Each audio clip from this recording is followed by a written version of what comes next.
Salve, salve, começando mais um vídeo e hoje temos uma mangá que eu mais estou lendo recentemente. E como muita gente pediu a próxima parte, aqui está. Mas antes eu vou deixar uma meta de 2.000 likes nesse vídeo pra parte 3. Agora se inscreve no canal e se você tiver interesse em apoiar o canal financeiramente, você pode fazer parte da comunidade de membros. Além de assistir os vídeos primeiro que todo mundo, você vai ter um cargo exclusivo na nossa comunidade do Discord. E como sempre eu vou deixar o link do servidor do canal na descrição e no comentário fixado. Então sem mais enrolação, vamos de parte 2. A história começa com um homem misterioso falando. Existem grupos fortemente armados por todo mundo, mas existe apenas uma coisa a qual todos eles temem, e esse é o Peter. A coisa mais surpreendente é que um assassino como ele é um homem idoso em seus 60 anos, mas ele teria morrido como uma lenda se tivesse morrido lá atrás. Agora ele está sendo caçado por milhares de assassinos, e ele também perdeu todos os bens que tinha. Você não acha que isso tudo é uma merda? E ele tá falando isso pra um cara que tá vestido com a cabeça de um boneco gigante, e ele continua falando que a lealdade dele com a organização era uma lenda, e agora ele tá sendo ameaçado pela mesma organização. E o cara totalmente ensanguentado e muito acabado pergunta se esse cara na frente dele não é o Peter. E o cara tá realmente com a cabeça de boneco gigante com ele e uma pistola na mão. E o cara no chão continua falando que não importa o quanto ele pense, simplesmente isso não faz sentido. Milhões de olhos estão te observando e estão atrás da sua vida. Mas por que você ainda não está morto? E nem mesmo foi descoberto. Mesmo que você seja o lendário Peter, isso não faz o menor sentido. E esse é aquele homem com a cabeça de boneco pergunta se ele quer saber a resposta. Mesmo com milhares, não, na verdade é mesmo com dezenas de milhares de olhos observando ele, eles nunca serão capazes de encontrá-lo. Você realmente quer saber o porquê? É simples. Infelizmente, o Peter que vocês estão procurando agora não existe mais. E quando ele vai tirando a máscara, o cara fica cada vez mais surpreso e os olhos dele ficam completamente arregalados quando ele vê aquela cena. E depois que esse cara vê o rosto dele, ele entende por que ninguém consegue encontrá-lo. E dessa forma o Peter finaliza aquele figurante. E depois disso a história volta 3 meses no passado. E aqui estamos em uma loja de livros, uma livraria comum. E na mensagem do telefone diz que ele tem que fazer uma visita ao hospital urgentemente, senão ele vai morrer em menos de 3 meses. Ele tá muito doente, tanto que tem várias caixas de pílulas pra ele tomar. E o velho tá realmente acabado, mas ele fica pensando que ele não teme a morte. Depois de tudo que ele passou e tudo que ele presenciou ali entre a vida e a morte muitas vezes, mas ele não tem nenhuma gota sequer de arrependimento. E ele fica olhando pra um livro de como tirar boas fotos e continua pensando que ele viveu uma vida sem arrependimentos. Mas agora que ele para pra pensar nisso, a realidade é que ele nunca tirou uma foto na vida dele, porque como ele era o maior assassino do mundo, ninguém poderia saber a sua verdadeira identidade, né? E esse senhorzinho continua guardando os livros, mas na mesma hora alguém bate na porta e entra, e pergunta se tem alguém ali. E ela vê o senhor e fala que tá aqui pra comprar alguns livros didáticos do ensino fundamental. O senhorzinho sente a presença dela e fica um pouco sério, mas depois já vira todo sorridente e fala que ela é bem-vinda. E aqui é uma livraria que tem todo tipo de livro. E ela pergunta se por acaso tem livros usados aqui. E ele fala que tem livros da década de 60 até a edição nova de 2020. E pergunta qual ela gostaria. E ela fala que é pro seu irmão mais novo. E o velhinho fala que ela parece um estudante do ensino médio, e ela fala que é exatamente isso. E ele pergunta se ela tá no 3º ano, pela cor do crachá dela. E ela fala que sim, e ele é muito esperto. E ele fala que sabe isso porque conhece todo mundo nessa cidade. E daí ele separa alguns livros, e quando ela olha, todos os livros que ela precisa estão na mesa. E ele pergunta se não era isso o que ela tava planejando comprar. E ela fala que tá com apenas 1000 wons, e ela não vai conseguir comprar todos eles. E esses livros também nunca foram usados, né? O que eu queria era algo mais barato. Só que o velhinho fala que não é nada demais. Ela pode usar eles. Esses livros iam só ficar pegando poeira na estante mesmo. Mas ela fala que o senhor não precisa fazer isso, mas ele insiste, falando que ele pode ver pelos olhos dela o quanto ela ama o seu irmão. Então só seja uma boa pessoa pra ele enquanto você pode, ou você vai se arrepender, o que deixa ela chocada na hora. Só que ela fica meio tímida e fala que ele não precisa fazer isso, mas depois ele se vira pra pegar outra caixa de livros. Mas ela, depois de escutar o que ele falou, pergunta se ele já se arrependeu alguma vez na vida. E ele fala pra ela que quanto mais você vive, mais arrependimentos você tem. Porém, não há nada que ele possa fazer. E ele lembra de uma criança, de uma garota sendo tomada dele, pensando que esse é o único jeito dessa pessoa e sua filha sobreviverem. E ele fala pra garota que você não pode fazer nada sobre as coisas do passado que você se arrepende. Mas você provavelmente não saberia do que eu estou falando, então sempre tome conta do seu irmão mais novo e não faça algo que vai se arrepender depois. Apenas vire-se e vá embora. Mas depois que ele fala isso, ela já tá com a faca na mão bem nas costas dele, pronto para atacá-lo. Mas ele, calmo e posturado, fala que ele não vai matar ela se ela for embora agora, o que deixa ela completamente surpresa, se perguntando como é que esse velhinho sabia. E ele fala que memorizou o rosto de todos os estudantes do colégio, mas ele ainda tinha que ter certeza só pra garantir. E foi daí que ele perguntou se ela era do 3º ano. E ele fala que é uma pena, porque a escola desse bairro só vai até o 2º ano. Então desde o início ela já tava na palma da mão dele. E o velho continua falando pra ela que a última coisa que ele percebeu foi que ela tem cheiro de sangue, porque ele sentiu esse mesmo cheiro durante toda a sua vida. Então ela não poderia cobrir esse cheiro com qualquer perfume mal feito por aí. E ela fica muito puta por ele estar brincando com ela desde o início. E ela já arma de novo pra dar um golpe nele, mas ela fica pensando, olhando direto diretamente pra ele, porque nesse momento ela que tá segurando a faca, mas ela não sabe por quê, ela sente que se ela avançar, ela é quem vai morrer. E o velhinho tá olhando com uma cara de psicopata pra ela. E assim o velhinho faz um movimento, ela já fica toda assustada e já dá um passo pra trás. Mas ele só coloca os livros na mesa e fala que ela pode pegar os livros e ir embora, porque ele sabe que essa coisa de ter um irmãozinho é real. E ele esteve fazendo isso por 50 anos, então ele pode ler uma pessoa só pelo olhar. E ele pergunta pra ela se ela também é do orfanato Glory, como ele. E esse método de ensino não muda faz décadas, o que deixa ela muito surpresa. Mas ainda falando com ela, ele acha que ela não aprendeu nada, porque na organização deles, se o serviço voluntário, entre aspas, falhar, o plano B entra em ação. E ele já avança pra cima dela, pegando ela pelo pescoço, o que deixa ela muito surpresa na hora. Mas ela fica pensando que diabos é plano B. E quando ela percebe, tem dois homens armados pulando pra cima deles. E eles já começam a atirar. Mas ele consegue salvar a garota e correr pra trás de outras estantes. E ele explica pra ela que se a missão falhar, o voluntário também deve ser neutralizado. O que deixa ela muito surpresa, se perguntando se realmente eles iam me matar só por eu ter falhado. Mas ela percebe que ele levou um tiro e atravessou o estômago dele. E os caras continuam atirando sem parar. E ele pega a garota pelo braço e consegue arrastar ela pra outra estante. Mas na mesma hora ele tira uma arma escondida e aponta pros dois, mas os dois agora estão com a menina em sua posse. E ele fica pensando que isso tudo é uma merda. Ele hesitou por um momento e agora os dois estão na vantagem. E ele já leva um forte soco na cara. E esse cara, se achando o maioral, se pergunta se esse velhinho é realmente o Peter que todos falam. E depois disso o velhinho é jogado no chão. E agora tem mais um cara que aparece, falando que os feitos deles superam todos em primeiro lugar. E a reputação dele é a mais conhecida no mundo. Mas parece que o lendário Peter não é nada quando se trata de uma doença. E esse cara é o 8 Tentáculos, pelo menos é o seu codinome. E o velhinho manda esse cara parar de falar besteira. E ele pergunta qual a razão para eles quererem matar tanto ele. E o careca fala que o chefe está chateado com ele. Mas o velho fica surpreso. Por quê? Do nada assim? E o careca fala que ele já devia saber que quando ele saísse, haveria milhares de pessoas buscando seu pescoço. E não adianta se arrepender, porque a recompensa pela sua cabeça é de 7,6 bilhões de wons. E o velho já pergunta, 7,6? Como assim? Isso não é muito engraçado? Porque a minha recompensa é exatamente a mesma quantia que tem na minha conta bancária. E o careca fala que ele tá completamente certo. A recompensa é basicamente todo o dinheiro que você acumulou durante sua vida. Mas agora esse dinheiro vai pras mãos de outras pessoas. E o cara começa a coringar totalmente e fala que isso é muita sorte, né? Então, veterano Peter, por favor morra pelas nossas mãos. E assim ele já leva um socão no meio da cara de novo. E os caras começam a dar vários socos nele e falar que agora já tá na hora dele morrer. E ele só tem que fazer silêncio e entregar o dinheiro pra eles. E depois de ser acertado várias vezes, ele é jogado em uma salinha do depósito. E os caras vendo ele caído, acham que ele tá nocauteado. E aquele 8 Tentáculos se aproxima. Mas na mesma hora o velhinho fala que antes de mais nada, ele tem um pequeno presente pra eles. E o velhinho começa a rir. E quando ele percebe, tem uma granada de luz voando bem na sua cara. E essa granada de luz é tão forte que cega todo mundo por um momento. E quando eles percebem, o cara já fugiu. E eles começam a falar que provavelmente ele não vai conseguir ir tão longe porque ele tá sangrando muito. E lá no fundo tá aquela garota pensando no porquê aquele velho salvou ela. E depois de correr por um tempo, o velhinho parou em um parquinho de crianças. E ele fica debaixo dos brinquedos e tá chovendo nesse momento. E ele já perdeu muito sangue depois de correr por todo esse percurso. E ele fica pensando que não teve nem condições e forças de lutar devidamente. Isso tudo porque ele ficou velho. E ele fica sofrendo muito com essa dor. Mas ele pensa que olhando pra trás, a vida dele se resumia à organização. Enquanto os outros seguravam um lápis nas mãos, ele sangrou por 365 dias pra aprender a segurar uma faca. Enquanto os outros aprendiam a usar redes sociais, ele aprendeu a grampear e hackear até as orelhas dele sangrarem. E enquanto os outros foram em encontros e aprenderam sobre o amor, ele virou um espião russo vivendo com queimaduras de frio. E também enquanto os outros começavam suas famílias e tinham uma vida normal, ele estava lutando no meio de um grupo terrorista para sobreviver. Ele basicamente trabalhou com sua vida em jogo por vários anos. Mas a situação mudou quando um novo chefe tomou o controle da organização. E esse cara com as pernas cruzadas pergunta se ele está ficando louco. Ele tinha uma alta esperança com a reputação que o Peter tinha, mas agora ele está muito doente e mole. E foi isso que o Peter escutou quando se aproximou da sala de reuniões dele. E o novo chefe fala para os outros que esse velhinho precisa ser descartado. E ele, pensando em tudo isso, fica muito triste, porque ele deu de tudo para a organização. E ele não desejava em nenhum momento saudação ou honra. E ele pergunta do porquê sua vida sempre foi tão patética. Eles não deveriam estar fazendo isso com ele, porque ele se doou 100% para a organização. E ele fica com um sentimento muito forte de que ele não pode morrer ali. Ele não pode deixar todos eles pegarem o seu dinheiro. E ele fica pensando que esse dinheiro, o dinheiro que ele acumulou durante toda a sua vida, tem que ser dado àquelas pessoas. E ele começa a chorar totalmente desesperado. E simplesmente sem forças, o velhinho morre no meio do parquinho de diversões das crianças. E agora a cena muda pro esconderijo do 8 Tentáculos. E aqueles dois caras de antes começam a conversar, que eles quase pegaram um peixe grande, que estava avaliado em 7,6 bilhões de wons. E o outro cara se pergunta do porquê aquele velhinho vale tanto dinheiro. E um deles explica explica que isso é o mínimo que deveriam fazer, porque aquele cara é uma lenda. Mas o cabeludinho fala que esse negócio de lenda é uma besteira. Nada vem antes do dinheiro. E eles começam a olhar pra foto daquele velhinho e fala que eles mesmos vão ser aqueles que vão matar esse velho. Mas enquanto eles estão zoando com a foto daquele velhinho, uma pessoa chega e fala: você sabia que essa é a primeira foto que tem de mim? E quando eles percebem, tem um jovem na frente deles. E eles se perguntam o porquê aquele cara tá ali. E esse jovem fala que eles não deveriam ter tirado uma foto dele em primeiro lugar. Mas os caras, comparando o velho com aquele cara, falam que como a roupa dele parece muito igual, eles pensaram que era a mesma pessoa. E esse cara que chegou do nada começa a falar que ele também não sabe. Quando ele acordou, ele já tava assim. E daí o cara já vai pra cima dele, pega no seu ombro e fala: desculpa, mas eu acho que você errou o local. Esse não é um lugar onde um estudante como você deveria entrar. E daí aquele cara fala: ei rapaz, na verdade eu vim aqui sabendo de tudo. Então você pode parar de fazer eu perder tempo e me levar onde está o 8 tentáculos? E com isso os dois caras se olham bem desconfiados. E o cabeludinho pergunta se esse cara é do mesmo ramo que eles. Mas ele não sabe o que ele tá fazendo aqui, porque se uma pessoa do mesmo ramo entra aqui, ele deve morrer. E assim eles já vão pra dar um golpe naquele garoto. Mas quando ele percebe, o garoto já segurou seu braço com uma mão. E ele fica totalmente surpreso, se perguntando que tipo de força é essa. Ele bloqueou o punho dele com as mãos nuas. E na cabeça do garoto, ele lembra que algumas horas atrás esse cabeludinho esbagaçou ele na porrada. E assim ele, com todo o ódio do mundo, ele simplesmente quebra os dedos daquele cara, amassa com a sua mão. E o outro cara já vem atacar ele com uma faca pelas costas. Mas na mesma hora ele percebe e dá vários golpes em vários pontos vitais do corpo dele, o que faz ele cair no chão desacordado. E o outro, percebendo que ele é muito forte, pergunta quem diabos ele é. E ele já ameaça ele com a faca na mão. Só que o garoto fala que os que manuseiam talheres são de terceira classe. Os que dominam todas as armas são de segunda classe. E já a primeira classe usa todo e qualquer coisa como arma. E assim ele simplesmente pega vários tentáculos de polvo e vai usar isso como arma. O que deixa o cara muito surpreso. Como assim ele vai usar tentáculos de polvo pra me atacar? Mas na mesma hora ele fala que esse cara só fala merda e já vai pra cima dele com um facão. Só que no mesmo instante ele joga um dos tentáculos pra cima da espada. E ele simplesmente é desarmado em um instante. Quando ele percebe, ele tá sendo enforcado pelos tentáculos dele. E ele fica muito assustado com isso. E simplesmente o garoto levanta ele no ar e joga ele pra cima de uma panela muito quente, fazendo até a panela amassar todinha. Isso deve ter doído bastante. E assim, agora com os dois desacordados, mas aquele cabeludinho ainda um pouco consciente, pergunta quem ele é e por que ele veio aqui. E dessa forma aquele garoto pega a foto do chão e começa a lembrar que aquele 8 tentáculos falou que a recompensa pela cabeça dele era 7,6 bilhões. E milhares de pessoas estariam atrás da sua cabeça. Então, veterano Peter, por favor, morra pelas minhas mãos. E depois de lembrar desse momento, ele fala que essa é a única foto que eles têm do seu rosto. Mas o Peter, um homem que já foi chamado de melhor em campo, o melhor assassino do mundo, se tornou uma versão mais jovem de si mesmo quando abriu seus olhos. E ele simplesmente queima a foto com um cigarro na mão e fala que mesmo que milhares de pessoas venham atrás dele, o velho Peter que eles estão procurando já não existe mais, porque ele está morto. E assim ele queima a única foto que o mundo tem dele. Em outro momento, aquele 8 tentáculos está com aquela garota no carro conversando. E ele fala que ele precisa capturar ele o quanto antes. Mas de qualquer modo, a sua expectativa de vida é baixa devido ao câncer. Seria legal da parte dele se ele só se entregasse pra gente. Você não acha? E a garota fica só em silêncio escutando o que ele tá falando. Mas depois disso a cena muda. Pra agora o cara que encontrou a localização de aquele 8 tentáculos poderia estar. E é um restaurante, mas depois que ele abre a porta, ele percebe que não tem ninguém. E assim ele fala pro 8 tentáculos que a vida dele foi prolongada. E depois disso ele vai em direção ao metrô. E o pessoal olhando pra ele se pergunta quem é esse cara. Pra simplesmente ser tão jovem, bonito e forte. E ele fica muito surpreso se olhando no espelho, perguntando se isso realmente faz sentido. A bala que estava alojada na cintura dele desapareceu. E a dor do câncer que ele estava sentindo sumiu também. Mas ele não tá delirando. Ele se tornou jovem novamente. Mas ele não entende como isso pôde acontecer. E ele não sabe a razão por tudo isso acontecer. Mas seja como for, o que importa é que eles não vão conseguir reconhecer ele. E ele basicamente pode se infiltrar no meio de todos eles e eles nunca jamais reconhecerão ele. Mas antes de pensar em qualquer outra coisa, ele pensa que deveria procurar novas roupas. E assim ele começa a escutar uma conversa de dois caras. E um deles fala que o pagamento de 80 milhões de wons foi realizado. E depois que ele olha para aqueles dois, o da esquerda pergunta se o gordinho tá vestindo um Louis Vuitton usando esse dinheiro. E o cara fala que ele não sabe de nada, essas roupas fazem parte do negócio. E com isso o gordinho continua falando que se ele arregaçar as mangas e mostrar algum relógio enquanto estiver fazendo um contrato, as crianças não vão pensar duas vezes em assinar. Mas daí o nosso protagonista chega perto dos dois e pede desculpas, mas fala que essa é uma área proibida de fumar. E pergunta se eles poderiam sair daqui e fumar em outro lugar. O que deixa eles bem irritados e perguntam quem é esse cara. E os dois muito putos já peitam ele e perguntam se ele tá falando isso pra eles. E daí ele responde com outra pergunta: tem alguma outra pessoa fumando aqui? Mas daí o cara dá uns tapinhas na cara dele e manda ele cair fora daqui, senão ele pode ficar de mau humor e cair na porrada com ele. E com isso o Proto fica pensando: certo, eu não vou perder meu tempo com esse tipo de gente. E ele simplesmente vai embora e os dois começam a conversar que esse cara é um retardado, tentando agir assim com a gente. Ele realmente quer morrer. Mas depois que todo mundo sai do banheiro e só fica os três, ele simplesmente tranca a porta e pensa que sem perder tempo ele vai acabar com isso rápido. E depois que ele tranca a porta, ele volta pra cima dos dois. E os caras perguntam o que diabos ele tá fazendo aqui. E daí ele arregaça as mangas e fala que vai mostrar o que acontece quando desrespeitam os mais velhos no Oriente. E o cara arma pra dar um tapa na cara dele e fala que ele é só um moleque arrogante e você vai morrer hoje. Mas na mesma hora ele já acerta um soco bem na barriga do cara, o que faz o cara sentir muita dor. E ele simplesmente cai desacordado no chão depois de um golpe. E daí o outro cara, muito irritado, pergunta quem ele é e se ele sabe quem eles são. E com isso o Prota fala que não conhece eles, mas ele conhece essa faca, a faca de bolso, o que deixa o cara bem surpreso. Como assim? Mas o Prota fala que ele tá segurando de maneira errada. Se você segurar dessa forma, você vai cortar os seus dedos enquanto balança, o que deixa o cara bem surpreso. Ele começa a rir da cara do moleque, perguntando pra ele quem disse que ele vai balançar essa arma. E assim o Prota fica muito sério e fala que ele falou isso, a pessoa que vai te esfaquear. Mas na mesma hora o cara, muito puto com ele zoando ele assim, já vai pra cima dele e manda ele calar a boca. E com a faca na mão tenta acertar bem no pescoço dele, mas o Prota já consegue desarmar ele e dar um golpe bem no seu pescoço, o que deixa ele com muita dor e ele fica com muito medo. E ele cai no chão gritando de dor. E o Prota fala que não esfaqueou ele, porque se ele tivesse feito isso, ele já estaria morto. E ele cai no chão e pergunta quem esse pirralho é. E daí o Prota fala que ele não sabe que tipo de coisas ilegais eles fazem, mas se eles descobrirem quem ele é, e daí ele vai pra bem pertinho daquele cara e começa a apertar o seu ombro e fala que você vai ter que morrer aqui se você descobrir quem eu sou, o que deixa o cara tremendo de medo. E ele olhando pra aquele cara tremendo de medo fala que as calças deles vão servir. E ele fica sem entender nada: como assim as minhas calças? E depois que ele basicamente rouba a roupa daqueles caras, ele começa a sair até ganhar um celular novo agora. E daí ele pega o seu celular e começa a ver que os seus 7,6 bilhões desapareceram. E lembra que ele disse pra ninguém tocar no dinheiro dele, mas no fim eles mexeram com quem não deveria. E ele fica muito puto. E assim ele sai daquele metrô e começa a caminhar pela cidade. E ele escuta dois jovens conversando que ganharam bolsas de estudos do Clube Glory. E daí ele começa a pensar que o lugar que ele cresceu foi o orfanato Honra, que era administrado por uma pequena organização religiosa. E agora, depois de 50 anos, essa pequena organização se tornou um quartel que possui influência em todos os setores da política e do mundo dos negócios, usando o nome Clube Glory como máscara. E com isso ele fica muito puto e pensa que essa é uma organização da qual ele fez parte. Então por isso ele vai destruir ela com as suas próprias mãos. Agora em outro momento estamos em um galpão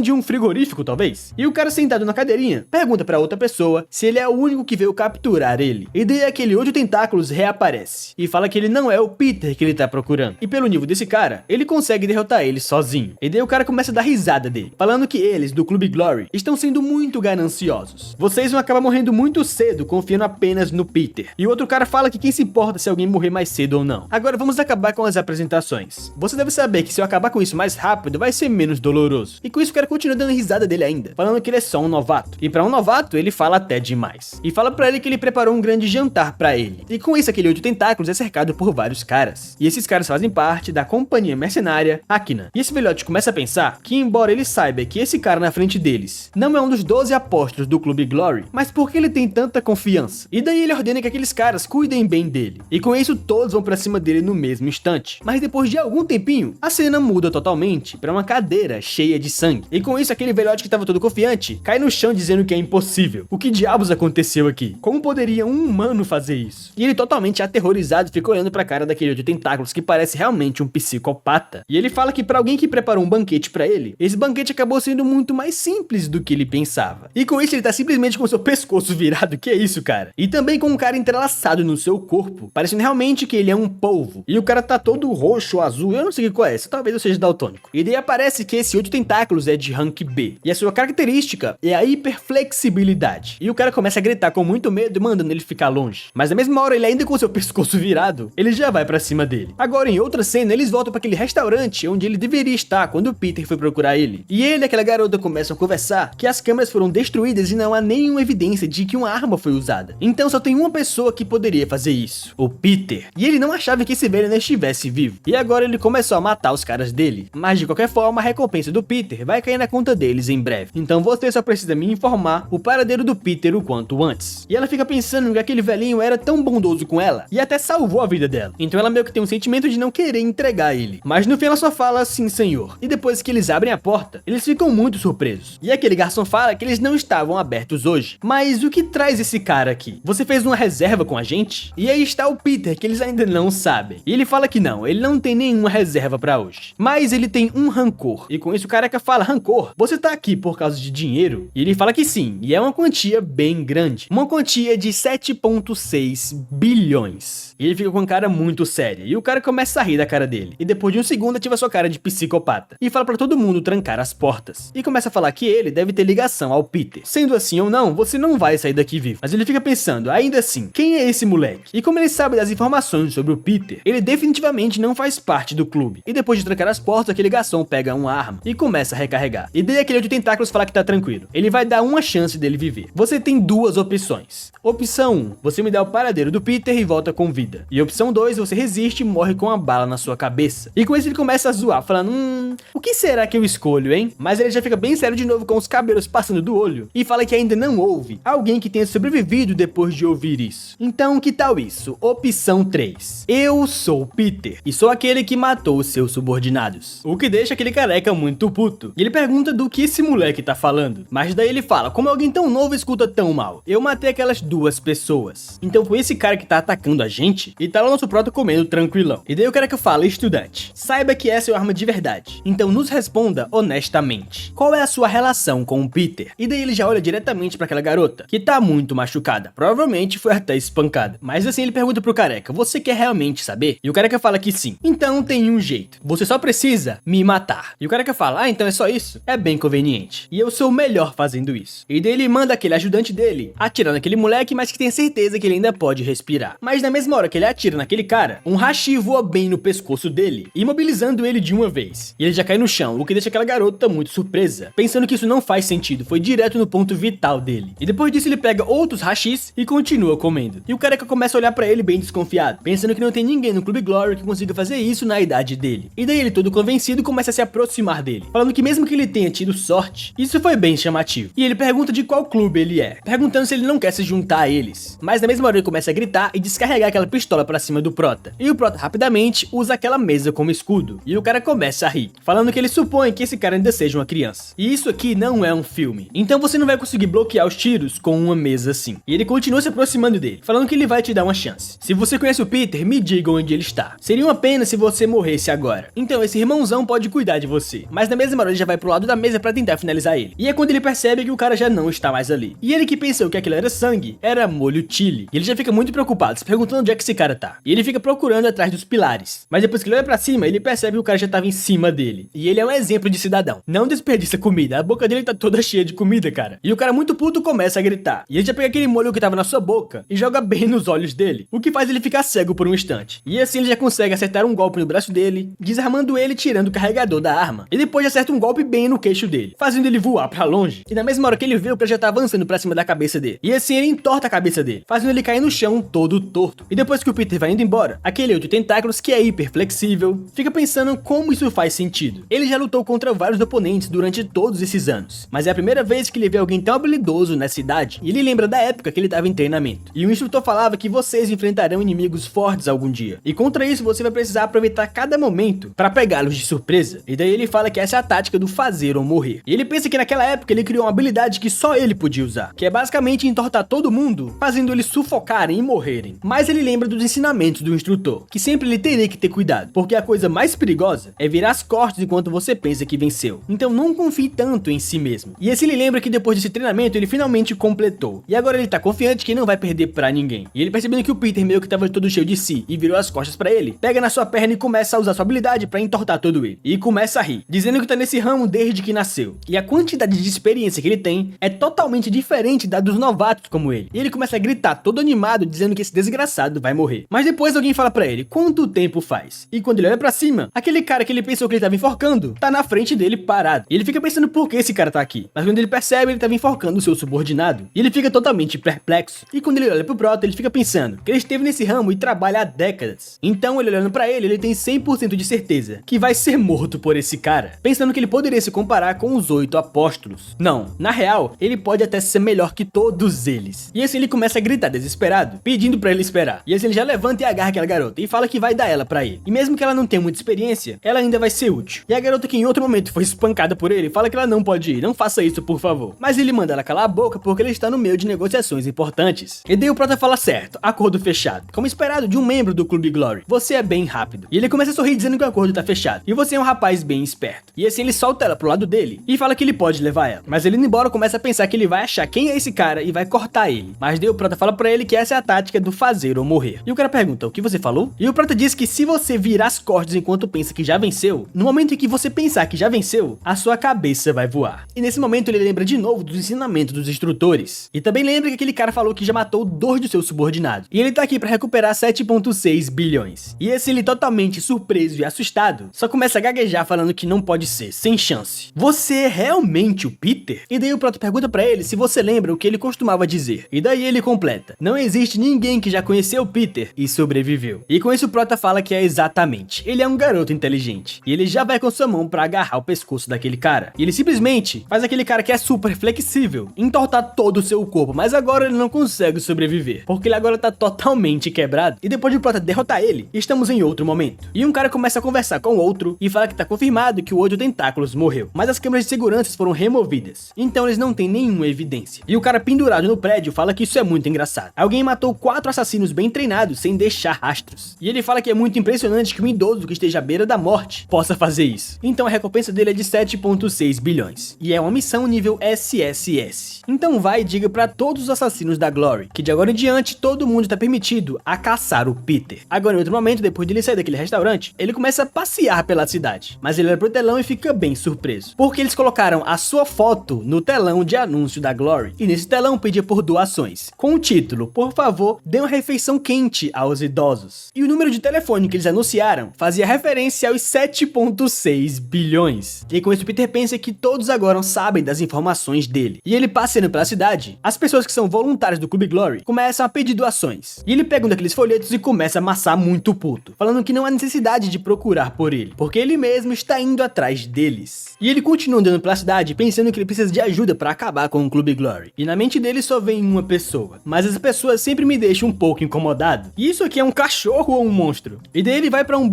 vai em direção a um banheiro público. E quando ele abre, tem vários mendigos no chão. E ele começa a passar por eles. E ele indo para uma parede lá no canto, começa a pensar que deve estar entre a venda de órgãos e prostitutas. E assim ele aperta um daqueles bloquinhos de pedra e aciona uma passagem secreta no meio de um banheiro público cheio de mendigos. E é realmente um baita bunker lá embaixo. E depois que ele desce, ele fica muito surpreso, falando que aqui tá chique como sempre. E ele pensa que basicamente tudo foi restaurado. E ela deve ter usado muito dinheiro pra fazer isso. Mas depois já tem meio que uma pontinha apontada no pescoço dele. E daí ele olhando fala: roupas de seda e louças de jade. Você não precisa delas, já que é cega. E é basicamente uma mulher bem bonita com um cachorro que é cega e mora em um bunker subterrâneo. E essa mulher fala que é uma droga. Recentemente as coisas estavam bem calmas, mas parece que logo logo teria que cuidar de alguns corpos. E depois dessa fala dela, eu fico pensando se talvez aquelas pessoas lá em cima não sejam mendigos. Mas mesmo ela sendo cega, ela é muito habilidosa. E todos os outros sentidos dela são bem aguçados. E ela só pelo cheiro percebe que ele é um jovem, mas não cheira álcool. Então ele não é um dos vagabundos da área. E a sede de sangue dele é muito alta, pra um ladrão qualquer. E ela fala que depois disso entendeu. Ele deve ser alguém que a Glory mandou. E a Sienna já ataca ele rapidamente, mas ele consegue desviar de vários golpes dela. E ela mesmo sendo cega consegue localizar ele exatamente onde ele tá e continua atacando. Mas depois que ela encurrala ele contra a parede, ela só fala: ei ratinho, cuidado que esse papel de parede é muito caro. E no último momento ele consegue desviar, mas passou bem de raspão no pescoço dele. E ela começa a ir pra cima dele e perguntar se ele nunca viu uma pessoa cega tão habilidosa quanto ela. E na cabeça dele ele pensa se ela é realmente cega. Mas depois que ela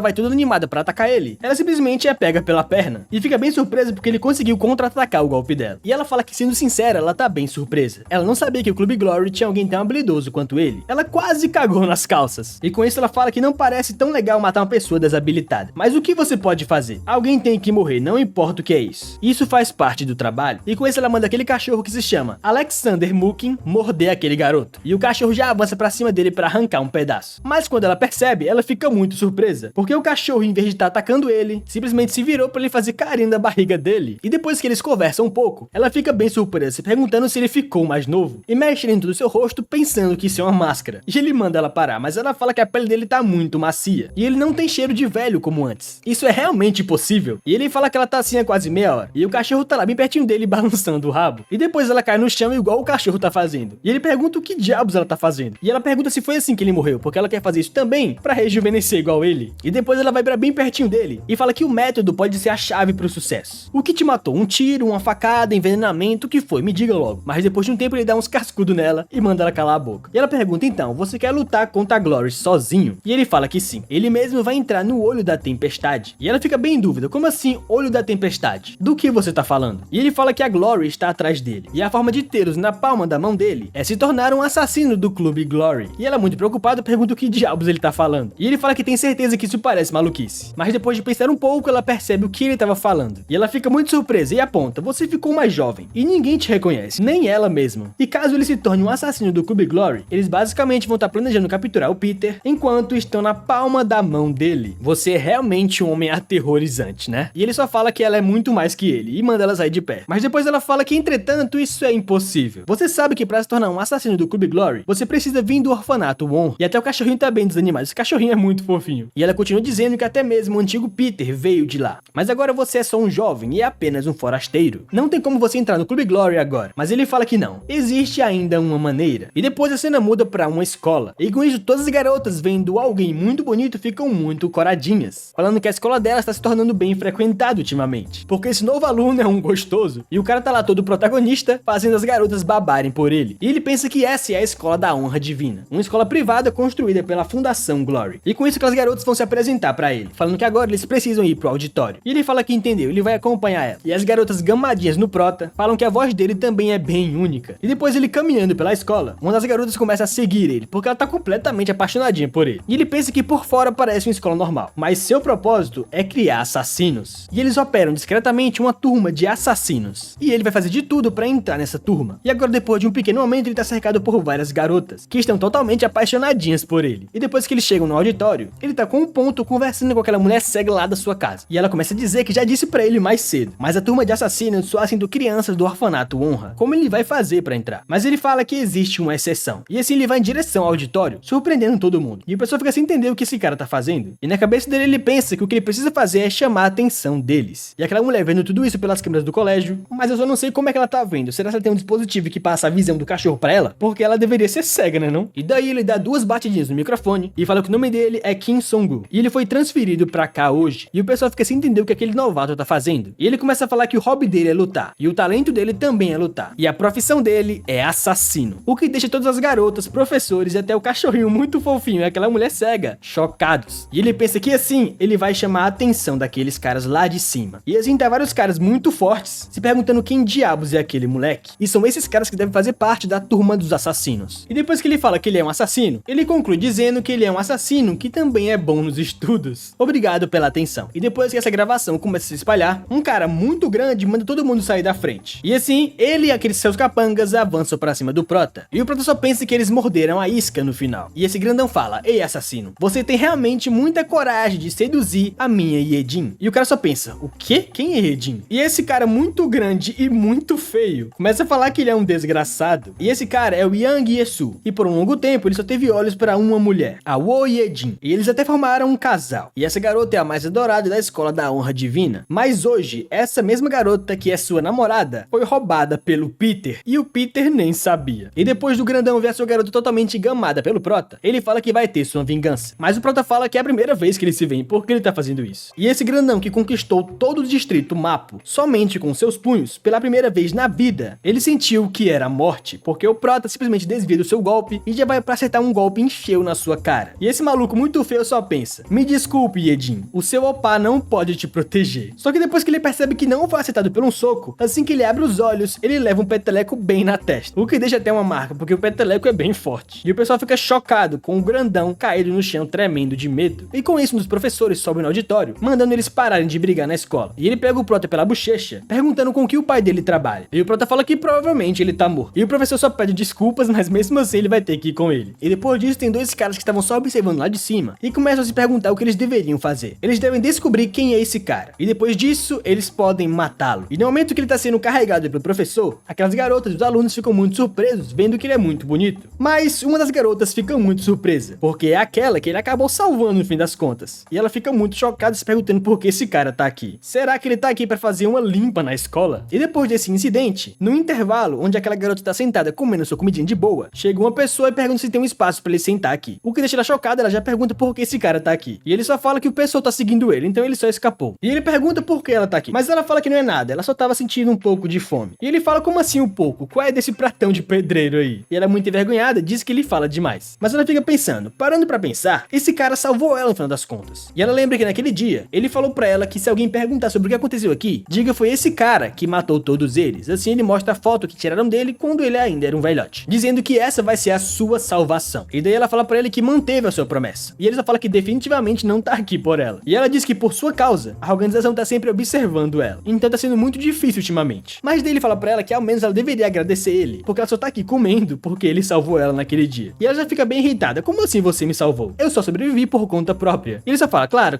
deixa quieto. Mas ela fala que ele não sabe de nada. E ainda por cima, você nem sabe quem eu sou. Você acha que um forasteiro como você poderia fazer alguma coisa aqui? E ele, bem sério, vindo ela embora, pergunta se ela pode ajudar ele. E ela responde, por que eu deveria? E ele fala que eles estão no mesmo barco. No fim das contas, eu tô contando com você. Yunbiu. Na verdade, Liuna. O que deixa ela bem surpresa, porque ele sabe o seu nome verdadeiro. Mas depois que ele olha pra trás, esse cara parece ter um fantasma, porque ele já sumiu. Agora, em outro momento, esse corredor, que é o Jonathan, pensa que ele é um rapaz que é chamado de Usain Bolt na escola. E ele é o dono do recorde de corrida dos 400 metros. Porém, ele acha que a sua aposentadoria vai ser hoje, por causa desse branquelo, um novo estudante transferido, que é muito mais rápido que ele. E agora que tem mais um no clube que foi humilhado pelo Peter, ele tá cercado por várias garotas. E tem uma pessoa lá de longe só observando ele. E agora, depois daquela competição de corrida, eles estão na aula e deixa todo mundo surpreso, porque ele mesmo com uma colher no olho, consegue acertar todos os números no teste de visão. E depois ele vai pra aula de culinária. E todos os garotos que já perceberam que ele já é muito surpreendente, se perguntam se ele também vai ser bom na cozinha. E a professora fala que se for muito difícil pra ele, ela vai ajudar. Mas ele fala que vai tentar o seu melhor. E assim ele pega uma faca e começa a amolar ela com os dedos, só pode, fazendo uma pequena maçã se transformar em uma escultura de um coelho gigante. E ele fala que ainda é inexperiente, mas ele tentou alguma coisa, o que deixa aquela professora muito chocada. E mais uma vez tem alguém observando ele lá do canto. Só que agora, em outro momento, tem 3 valentões com a vassoura na mão, fazendo bullying com o professor. E o professor fala que ele é a autoridade aqui, porque eles estão fazendo isso. Só que os caras mostram um vídeo do professor perguntando pra aquele estudante novo com que o pai dele trabalha. E eles dizem que ele tava tirando sarro com o pai morto daquele estudante novo. E eles falam que vão usar esse vídeo pra que ele tenha sua licença suspensa, porque ele meio que estaria humilhando o aluno novo. E o professor só fala que eles são os pilantras, por infringir a autoridade dele como professor. Eles falam que a autoridade do professor é coisa nenhuma, e ele simplesmente joga aquele professor contra o lixo, falando que se eles denunciarem ele, ele vai perder a sua licença. E se ele não quer ser demitido, só para de encher o saco e fique quieto. E o outro garoto fala que vai upar esse vídeo no TikTok, e vai viralizar com certeza. Só que daí eles percebem que aquele aluno novo que falou que queria ser um assassino tá se aproximando. E os caras começam a rir dele. Só que o Proto pergunta por que eles estão batendo no professor. E os três já vão peitar ele, falando que a atuação dele foi muito massa, mandando só ele ficar calado e sair daqui. E o Proto pergunta o que eles vão fazer se ele não fizer isso. E o cara todo arrogante fala que se ele não fizer o que estão mandando, ele terá que cuspir nele. E ele simplesmente cospe nos peitos do Proto. Eu não queria estar na sua pele depois de fazer isso não. E os caras começam a rir e veem que o Proto tá encarando eles. E eles perguntam por que esse cara tá encarando ele. Ou você cai fora daqui, ou morre quietinho. E ele já arma pra dar um golpe bem na cara do Proto. Só que o Proto consegue desviar porque esse cara é totalmente fraco comparado a ele. E diz que ele é muito hilário, não é capaz de acertar um único golpe. E depois ele basicamente acerta um chute nele e o cara cai de cara no chão. E eles pensam que algo está errado. E depois aquele outro moleque vai com um tijolo pra acertar no Proto. Só que o Proto com um golpe consegue quebrar o tijolo com a mão. O que deixa os caras muito surpresos. Depois de espancar eles um pouco, eles pedem desculpa tanto pro Prota quanto pro professor e vão embora, dizendo que o novato é um vilão e pedem pra ele esperar, porque a justiça sempre vence. E o Prota fala que foi por isso mesmo que ele venceu. Daí ele pergunta pro professor se ele está bem. E o professor, com muito medo, fala que uma briga na frente do professor é inaceitável. E o Prota fala que esses malditos esqueceram o telefone. E o professor pergunta se esse pertinho tá escutando o que ele falou. Mas depois que o Prota fica um pouco desatento, o professor já chega pra dar um golpe nas costas dele. E com isso o professor fica todo animado, falando que é como esperado. Os seus olhos nunca o enganam. E o Prota, depois de defender, pergunta do que ele tá falando. E o professor explica que esse rapaz não é comum. Uma evidência. Olha pro meu copo. Não derramou nenhuma única gota enquanto você lutava. Então me diga, Songu, onde você aprendeu isso? Não. Por que você aprendeu isso? E o Prota, todo confiante, só fala que ele aprendeu tudo isso porque está atrás da vingança. E o que ele pensa é que ele tá realmente atrás da vingança, mas contra vocês, que roubaram a vida dele. Dizendo que ele é igual aos mortos. A casa dele, a família dele, o dinheiro, tudo que ele acumulou, ele perdeu. E com isso o professor, que do nada era só um fracote e agora tá todo posista, pergunta se ele quer participar do clube de voluntário. E o Prota já começa a sorrir, falando que ele tava esperando por essa oportunidade há muito tempo. Porque ele sabia desde o momento que chegou aqui, que quem tava observando ele era aquele professor. E ele é um instrutor de assassinos da Glory. E depois disso eles começam a caminhar pela escola. E o professor começa a falar que a escola da Ron Divina tem uma sala de desenvolvimento de assassinos. Não, na verdade tá mais pra clube de voluntários. Poucos alunos seletos aprendem o modo de vida de um assassino. E Lin Sugu, você é um raro estudante transferido. Então não vai ser fácil, mas seja bem-vindo. E assim que ele vai abrindo a porta, ele pensa que é aqui onde os assassinos da Glory são promovidos, o clube de voluntários. E depois que ele abre a porta, ele fica muito surpreso, porque o que ele achava que era uma coisa, é outra coisa totalmente diferente, se perguntando se esse é realmente um lugar onde cria assassinos, porque todos parecem estudantes comuns. E daí o professor vai lá pra frente e fala pra eles focarem nele. Ele tem alguém pra apresentar.